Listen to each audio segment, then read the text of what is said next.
Vou esperar mais alguns minutos. Hoje só vai falar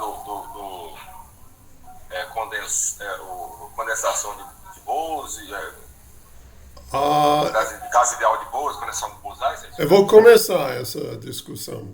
Primeiro, eu quero. Bom dia.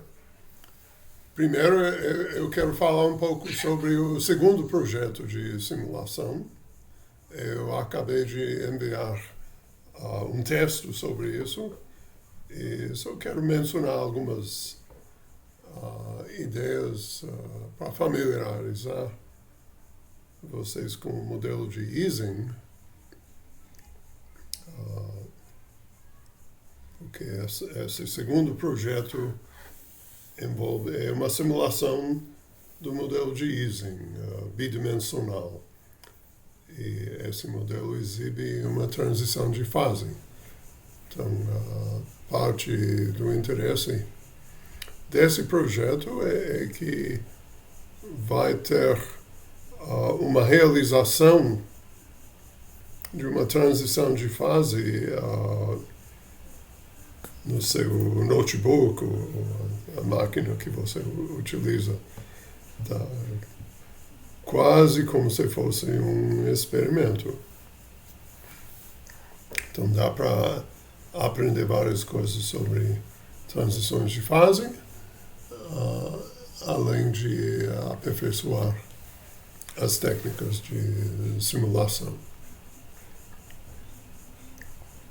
O senhor ainda vai especificar um pouco mais, entrar em detalhes sobre esses fenômenos críticos? Sim, sim. Ah, tá. Porque transição de fase, né? Vai envolver. Exato. O plano é discutir os sistemas quânticos ideais de muitas partículas e, após isso, ir para transições de fase e fenômenos críticos, usando o modelo de Ising como um exemplo. E depois discutir outros sistemas à medida que tem tempo, mas tem várias coisas para discutir no contexto do modelo de Ising e afins. Alguma dúvida?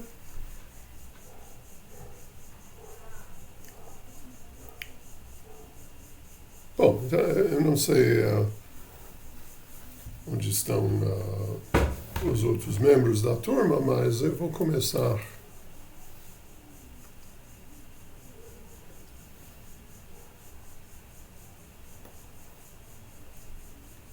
Só uma dúvida, professor. Sim. Eu não sei se eu cheguei depois que você falou, mas para quando que vai ser esse segundo projeto? Seria para o último dia de aula. Não sei exato. Tá bom. Tá, dia 30. Dia 30, uau.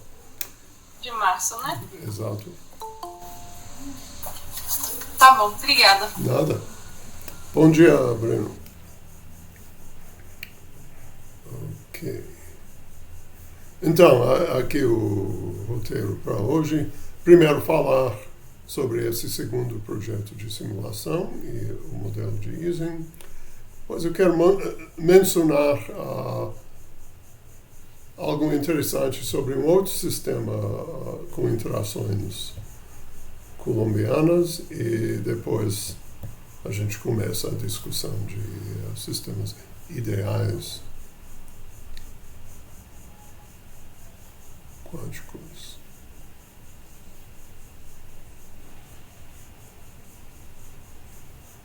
Bom,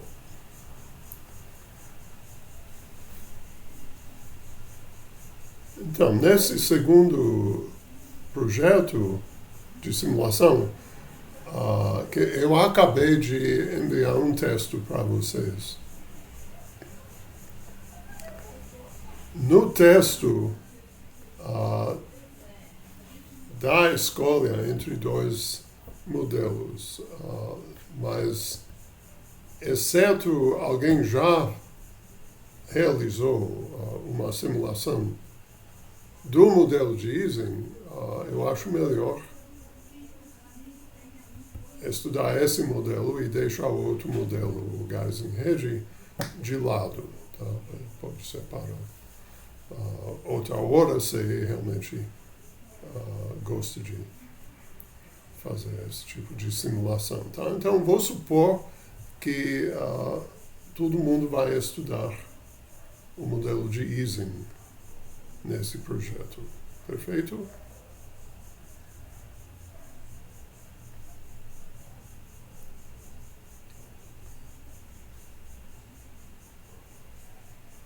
A gente vai discutir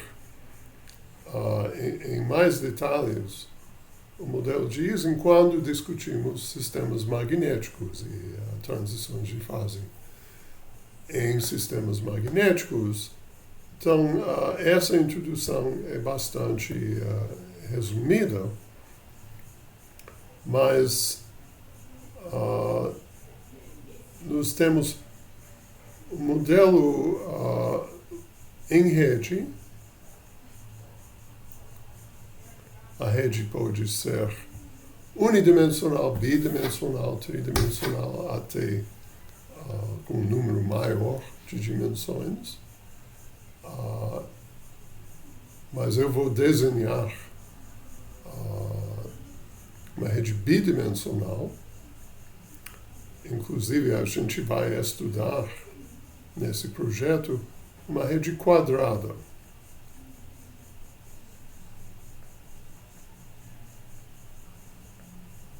Então, nós temos um array de sítios em duas dimensões. Desenhar parte dessa rede.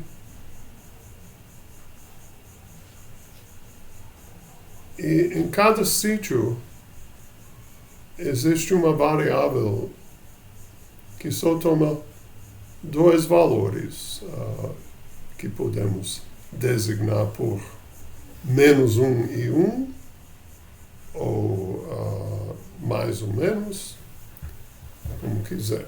Tá? Então, em cada sítio,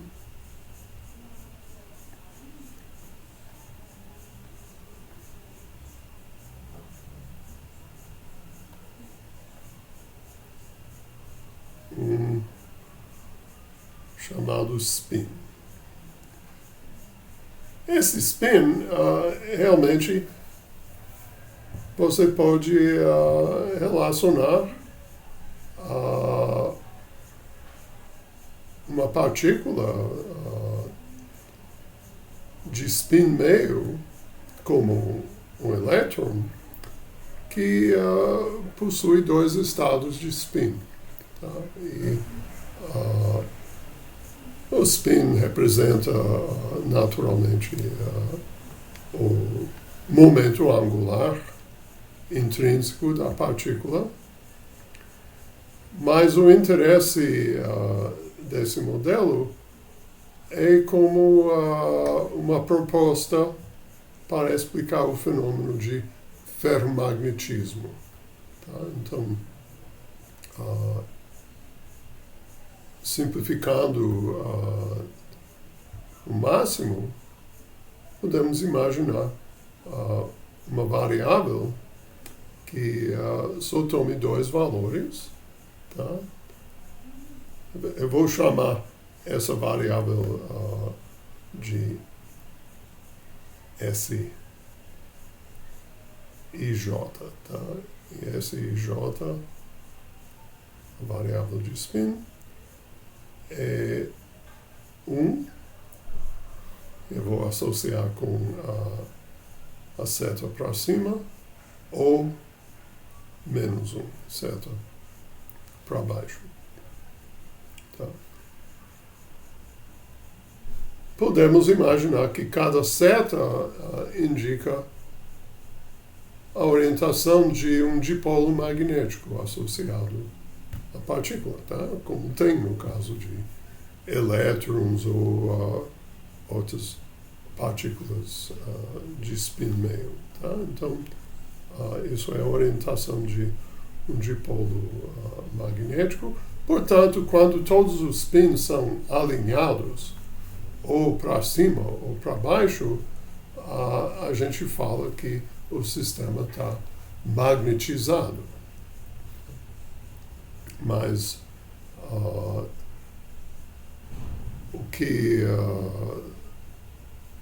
por que pode ter esse tipo de orientação? Isso tem a ver com a função energia de interação entre os spins. Tá? Então, IJ é o endereço na rede. Tá? Linhas I, colunas J. Então, o endereço desse spin seria IJ, tá? Numa rede quadrada em que I varia de 1, 2 até L, tá? L linhas, e J também variando de 1 até L, tá? Tal que nós temos uma rede com L2 sítios.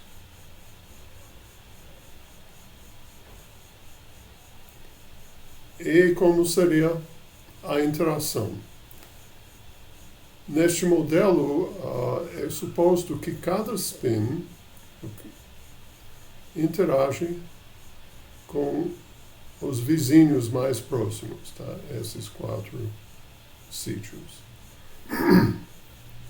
Pode interromper a qualquer hora, se algo não ficar claro. E a função energia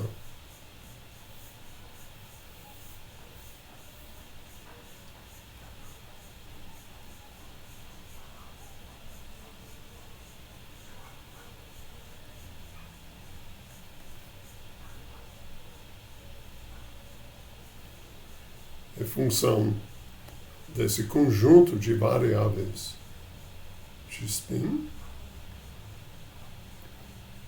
que eu vou designar dessa maneira. Tá? Esse símbolo quer dizer é uma notação curta para LA2 variáveis de spin, cada um que só pode tomar o valor 1 ou menos 1. Tá? E essa interação no modelo usual, o modelo ferromagnético,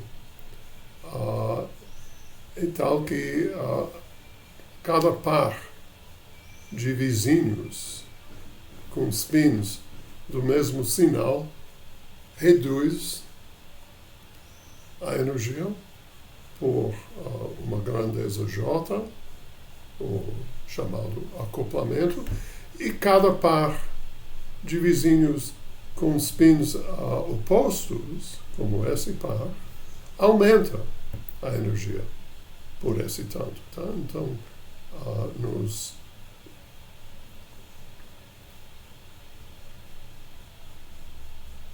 temos que fazer uma soma sobre pares vizinhos de spins.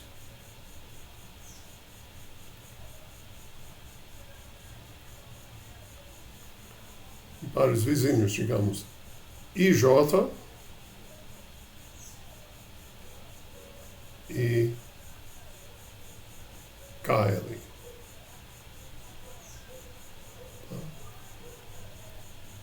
Dá para ver se eu quero os vizinhos desse sítio IJ. Bom, aqui um vizinho, I mais um J. Outro vizinho, I menos um J. Ou I, J mais um, ou, por final, I, J menos um. Tá? Então, eu sei como encontrar simbolicamente, é como designar K e L, que são vizinhos de I e J. E eu coloco o produto das duas variáveis de spin. SIJ, SKL, na rede quadrada. Tá? Então, como eu falei, para cada par de spins vizinhos na mesma orientação, esse produto vai ser 1. Tá? Não importa se ambos são positivos ou ambos são negativos. É a mesma coisa, porque o produto vai dar 1 e isso contribui menos J à energia. Tá? Aqui nós pensamos que J é algum parâmetro positivo. Tá? Nessa situação, nós podemos já antecipar quais são os estados de energia mínima possível. Serem os estados em que ou todos os spins são positivos ou todos os spins são negativos. Tá? Esses são os estados fundamentais desse sistema e os dois estados fundamentais possuem a mesma energia. Tá? Bom, agora tem vários detalhes. Um ponto é o seguinte, se nós olharmos uma rede quadrada,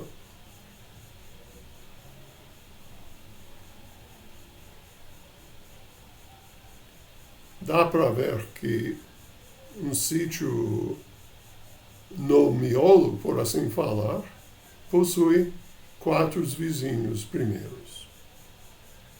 Mas um sítio aqui parece que possui apenas 3. A gente vai remediar essa situação impondo condições periódicas. Tá? Então, esse sítio, por exemplo, tem 2 vizinhos à esquerda e de baixo. Também a gente vai contar esse sítio como um vizinho e esse outro sítio também.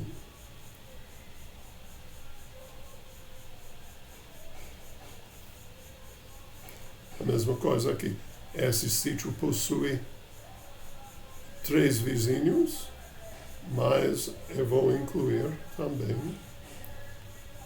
o vizinho do outro lado. Tá? E assim vai. Dessa maneira, com condições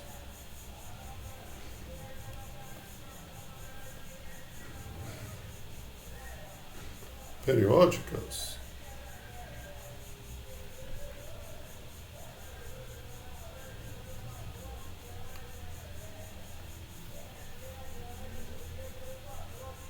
todo sítio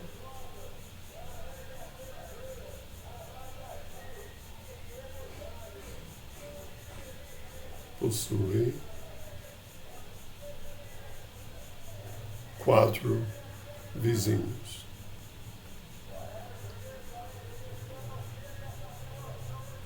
Então, isso é importante na hora de avaliar a energia, de lembrar que todos os sítios são igualmente privilegiados. Tá? Eu não desenhei todas as conexões, porque daria uma bagunça, mas é para entender a vizinhança nesse sentido, tá? Com condições periódicas. Então, todos os sítios possuem exatamente 4 vizinhos. Com isso, podemos ver quantos pares vizinhos existem nessa rede. Se eu tenho uma rede de L por L, L2 sítios, eu posso pensar assim, aqui um pedaço da rede quadrada,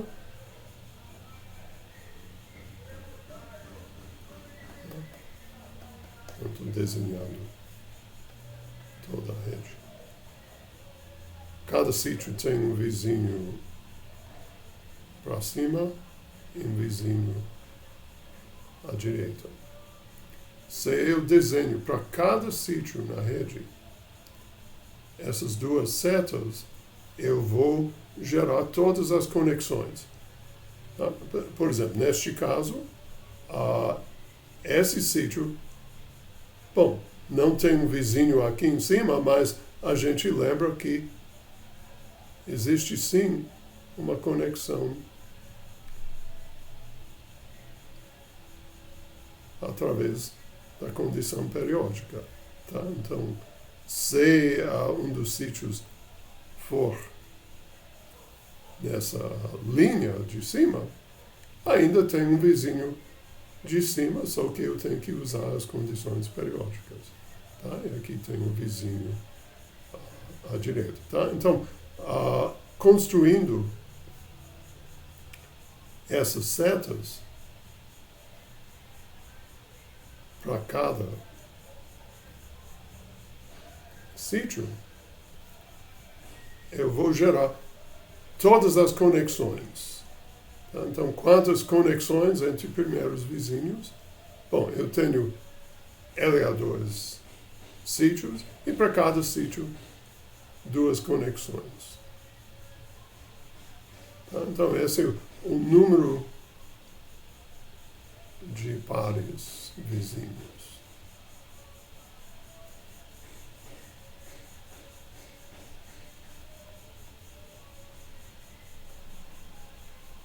Então, caso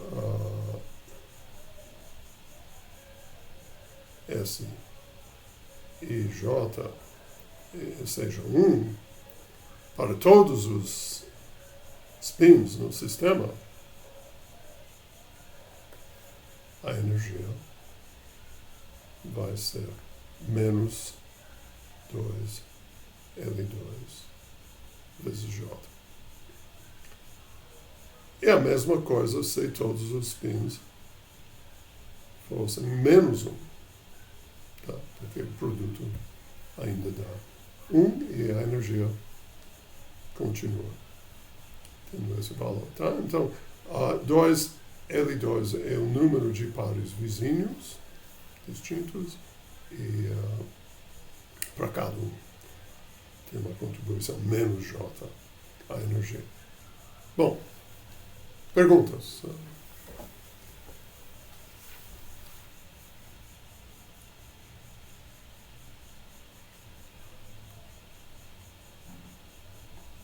Professor, só estou tentando entender porque é 2L2 e L2. Só vi.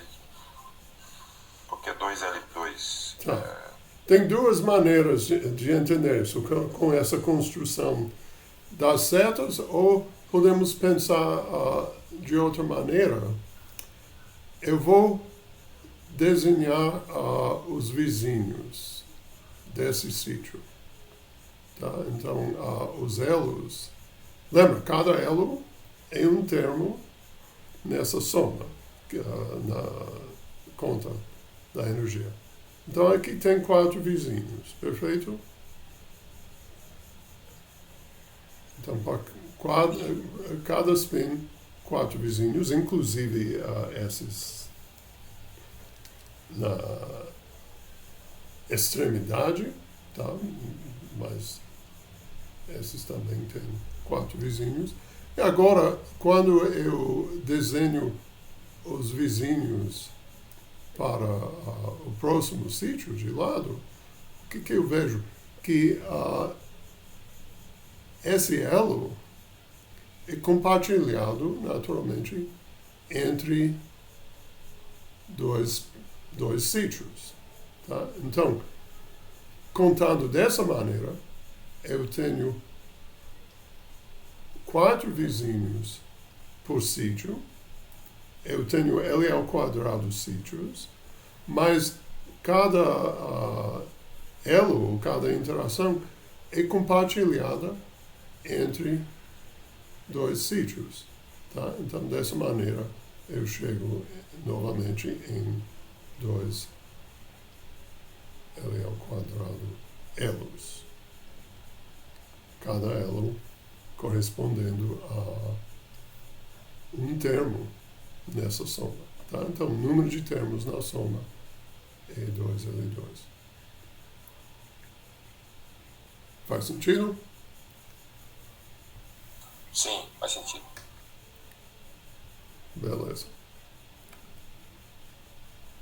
Agora, o que acontece se a gente olha a mecânica estatística desse sistema,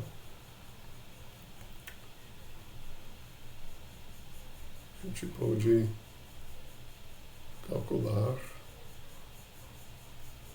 a função partição canônica,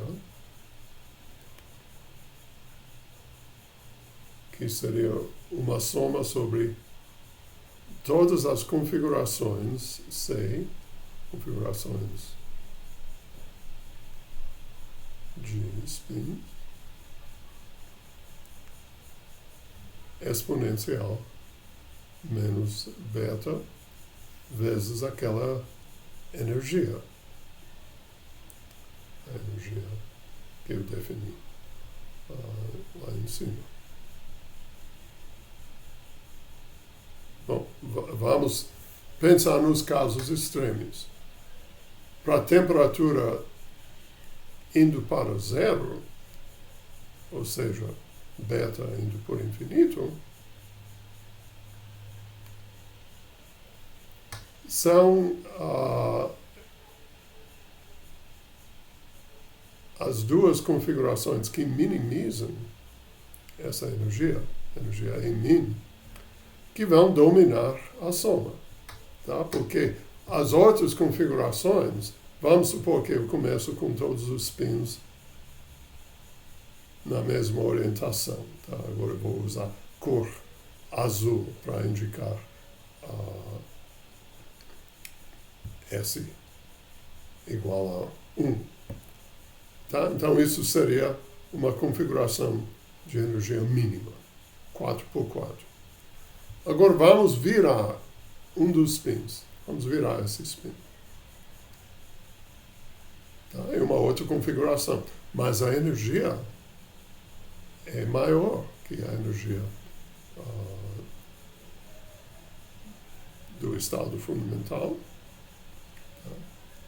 E por isso exponencial menos beta energia vai ser menor de que para uma configuração de energia mínima. Então, essas configurações com energia acima da energia mínima são penalizadas, se quiser, contribuem menos. Então, no limite, temperatura indo para zero, essa soma é completamente dominada pelas duas configurações de energia mínima. E as outras configurações não interessam. Vamos olhar outro caso extremo. Temperatura indo por infinito, beta indo para zero. Agora, esse fator de Boltzmann é 1 para qualquer configuração. Quantas configurações tem? Olha, eu tenho LA2 sítios, cada sítio tem a escolha entre dois estados. Então, o número de configurações é 2 à potência LA2. Parece grande. Mas o ponto é que no limite de temperatura infinito, todas essas configurações tem a mesma probabilidade. Então, nós podemos antecipar algo meio bagunçado. É como cada spin por si só pode escolher orientação positiva ou negativa, independentemente dos outros, porque quando beta vale zero, realmente a energia não entra no peso de Boltzmann, na probabilidade, e é cada um por si só. Então, nós, variando a temperatura de zero até infinito, nós passamos de uma situação em que todos os spins têm a mesma orientação para a situação em que os spins são orientados de maneira aleatória, independente dos vizinhos. E isso implica que, quando nós olhamos a magnetização, qual é a magnetização? M, a magnetização por spin, vai ser a soma de todas as variáveis S e J, dividido pelo número de spins. Então, eu tenho que calcular o valor médio, desculpe, faltou uma soma aqui.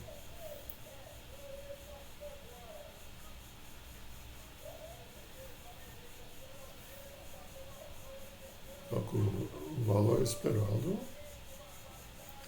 a soma de todos os spins.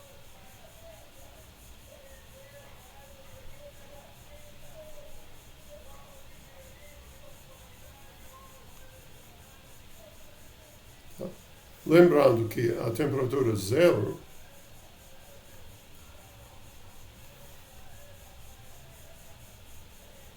vou ter ou todos os spins para cima ou todos os spins para baixo. Então, supondo que começamos em temperatura zero com todos os spins para cima, a magnetização por spin vai ser 1. E, à medida que aumentamos a temperatura, nos aproximamos a esse outro limite em que os spins, cada spin, é igualmente provável de ter o valor 1 ou menos 1. Então, a magnetização caminha para zero nesse limite de temperatura infinito. Então, vamos colocar infinito aqui na escala, só por motivos ilustrativos. Então, tem duas possibilidades. Ou a magnetização varia suavemente entre 1 e 0, ou tem alguma mudança abrupta. E acontece, a gente vai ver a demonstração disso mais à frente, que para redes em 2 ou mais dimensões, há uma transição de fase.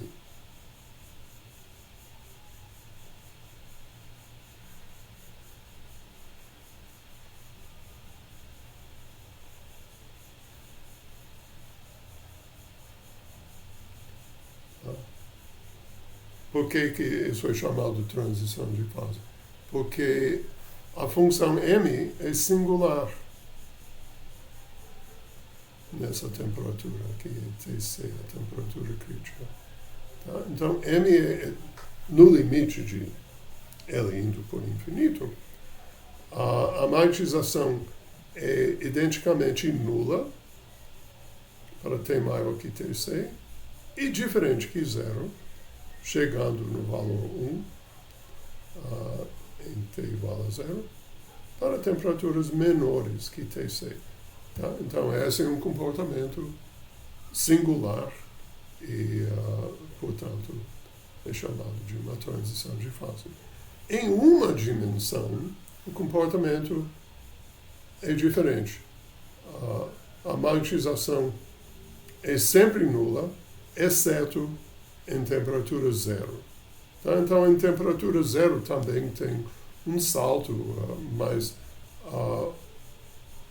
o interessante do modelo é a possibilidade de uma transição de fase em uma temperatura maior que zero, e isso ocorre em duas ou mais dimensões. Lembrando que o intuito original do orientador de Ising, que era um físico chamado Lenz, um físico alemão, mas não o Lenz da lei de Lenz. Esse outro Lenz, em 1920, sugeriu ao Ernst Ising esse problema de mecânica estatística como problema de projeto de doutorado. E o Ising analisou o problema, encontrou a solução exata em uma dimensão, como a gente vai fazer daqui a uma semana, mais ou menos. Mas demorou muito tempo para encontrar a solução no sistema bidimensional. Quando isso foi realizado, ficou evidente que o modelo bidimensional realmente exibe uma transição de fase. Mas nosso projeto simulacional vai aplicar simulação Monte Carlo, que vocês já dominam, para calcular propriedades como magnetização, energia, calor específico e susceptibilidade magnética pela técnica de simulação Monte Carlo. Então, isso é a ideia. Mas, voltando, o intuito do Lenz foi definir um modelo simples capaz de reproduzir o comportamento de materiais ferromagnéticos, como ferro, níquel, cobalto, que sofrem uma transição de fase em alguma temperatura finita, chamada temperatura de Curie, tal que acima dessa temperatura o sistema não exibe magnetização permanente e abaixo dessa temperatura exibe sim. Por exemplo, a temperatura de Curie de ferro é da ordem de 1000 Kelvin.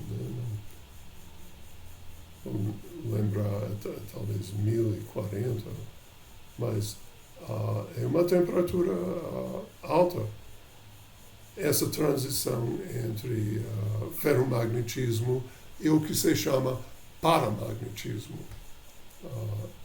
O paramagnetismo, o material não possui magnetização permanente, mas se você coloca o sistema em um campo magnético externo,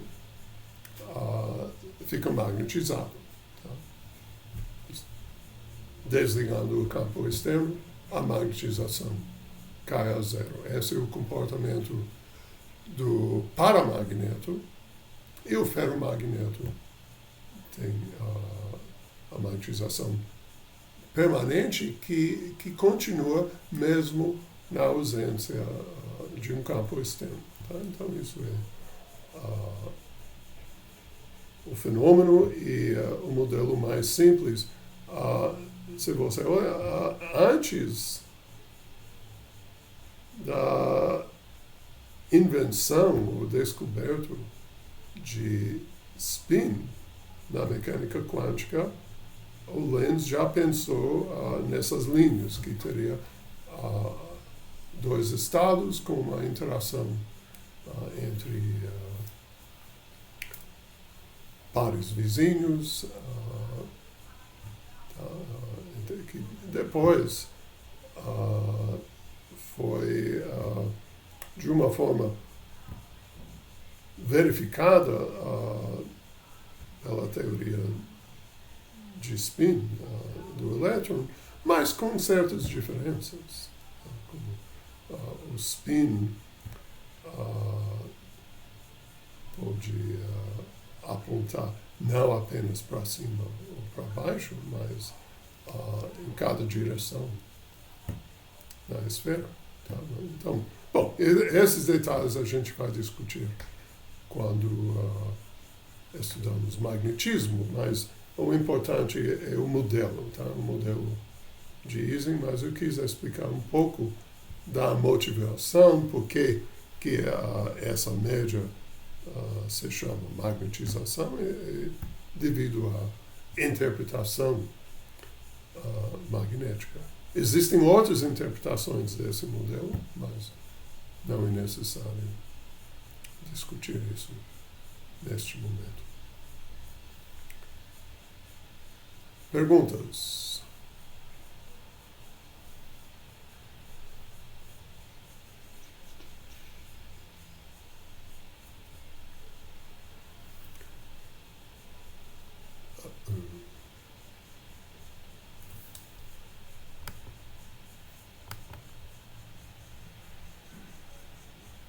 Tá. Quis abrir essa parte da discussão do projeto. Tá, então, bom, aqui em lugar de S eu usei sigma, mas fora disso é a mesma ideia. Tá? Então nós temos uma função energia baseada em variáveis de spin, tomando valores menos 1 e 1.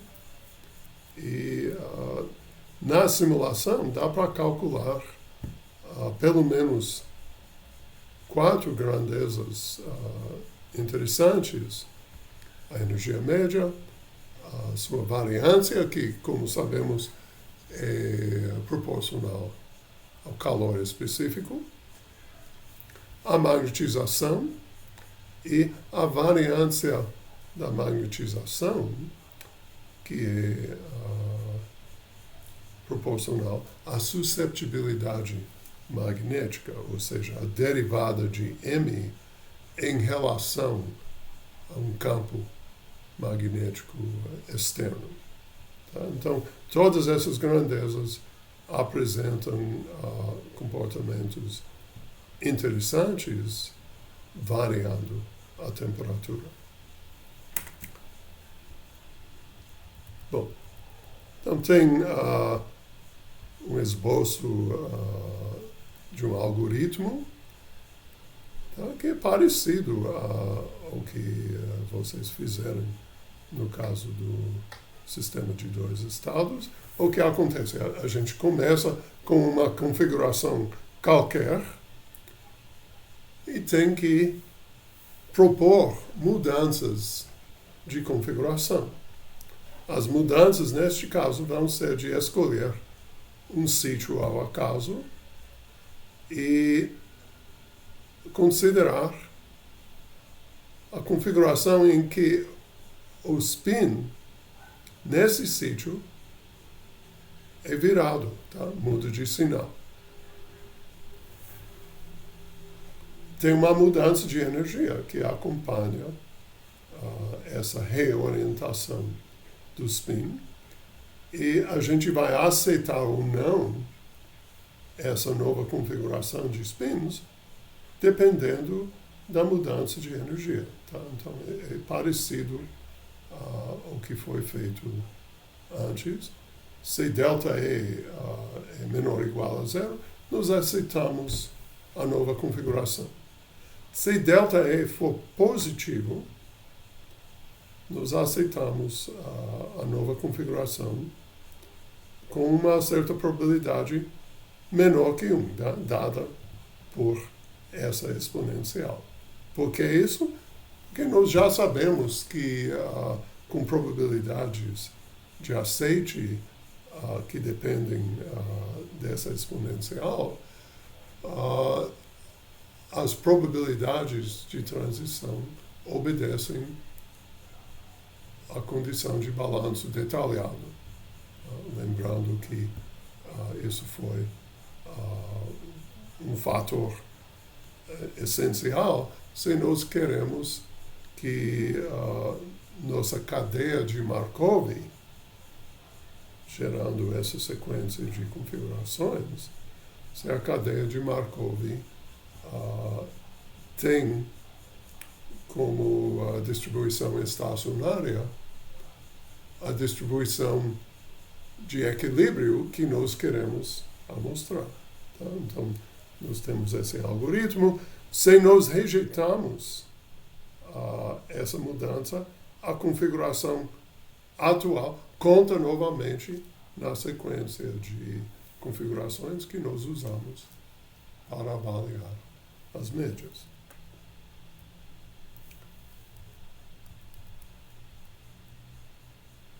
Bom, tem uma observação como simplificar o cálculo de delta E e algumas instruções como analisar as propriedades termodinâmicas. Tá? Então, seria bom começar pensando nesse projeto nos próximos dias. Porque, como sempre, vão surgir dúvidas e mais cedo que vocês identificam as dúvidas e entram em contato, mais tranquilo vai ser o andamento do projeto. Tá? Se esperar até a última hora, vai ser complicado, tá? Porque esse projeto não é tão simples, envolve um monte de variáveis e diversas configurações, tem que fazer simulações que duram um certo número de passos para conseguir dados bons, com uma estatística boa.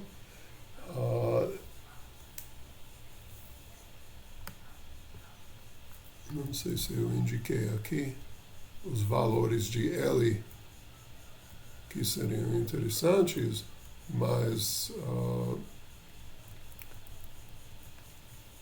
uma sugestão seria usar uma sequência de valores de L nessas simulações. L igual a 10, 20, 50 e 100. Aproximadamente 20 valores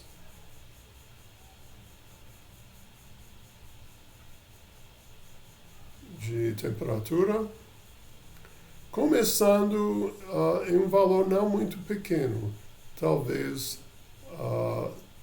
1,5. Bom, tem a questão de unidades, mas como antes a gente vai usar unidades tal que J, o acoplamento entre os spins, sobre KB seja 1. Tá? Então, com isso, a temperatura seria um número puro e podemos começar em 1,5, 1,6, indo até mais ou menos 4 ou 5. E vocês vão reparar que as mudanças de energia ou na magnetização ocorrem numa certa faixa mais ou menos estreita, de temperatura e, naturalmente, vai ser mais interessante concentrar os esforços nessa faixa onde a transição de fase realmente acontece. Tá? Eu vou deixar para vocês descobrir, mas eu quero avisar que o algoritmo que nós usamos não é muito eficiente para temperaturas menores que 1,5, 1,6, então não vale a pena estudar temperaturas menores que isso usando esse algoritmo. A simulação fica muito lenta.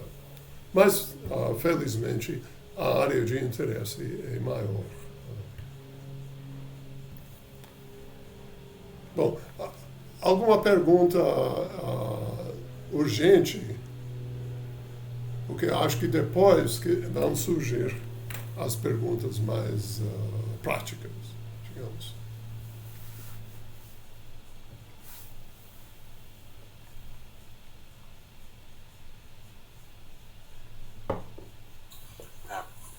Por enquanto não, né, professor? Tem que começar depois a pensar em como tratar isso aí para ter mais alguma dúvida. Pôr as mãos na massa e as perguntas surgem. Antes só tem perguntas mais ou menos abstratas. Bom, então eu vou deixar esse assunto e ir para o próximo que eu quis discutir. Sim.